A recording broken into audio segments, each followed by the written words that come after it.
the 80-column chip had its own clock. We have ours, he has theirs. Can everybody see what's coming, right? It's called asynchronicity.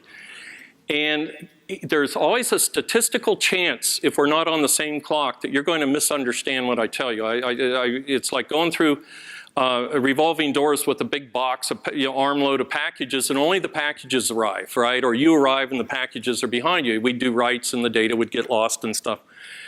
And we cornered him. We said, hey, this really doesn't work. And we all went down to the lab, and he went to run it, and it bombed just like it did for us. And he goes to reset it without anybody noticing. I grabbed his arm, right? And he's struggling. I'm like going, you need to tell him to fix it. I'm talking to his boss. And meanwhile, I've got a programmer, a chip designer going like this.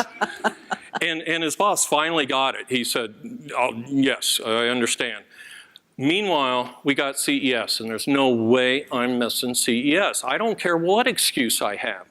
So what we did overnight again, because we fixed everything overnight, is we built this little PC board you see there. And I had to use only the parts that are in stock in our cabinet, so I had to use a really strange phase lock loop.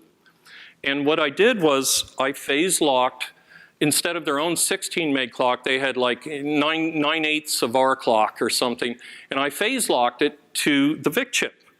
Now, the one thing I didn't know was what the relationship needs to be, so I left one trace off the board, and I called it the dwell adjustment. So for every board, we would move that one wire you see there, and what it was a bucket brigade delay, and I would use a different tap until it worked. And so in this board here, you were PCB cells, right? Mm-hmm. We got this board in 8 hours in 1985. Mm-hmm. It was $1,200 each, mm-hmm. right? But we got them. I mean, while we're waiting for the board, we're standing around the radio in case the guy bringing us the boards gets in an accident on the Schuylkill. We're waiting to hear about PC boards spread all over the Schuylkill or something. It fixed the CES, it made the CES show happen, and we actually had management coming by and congratulating us and stuff.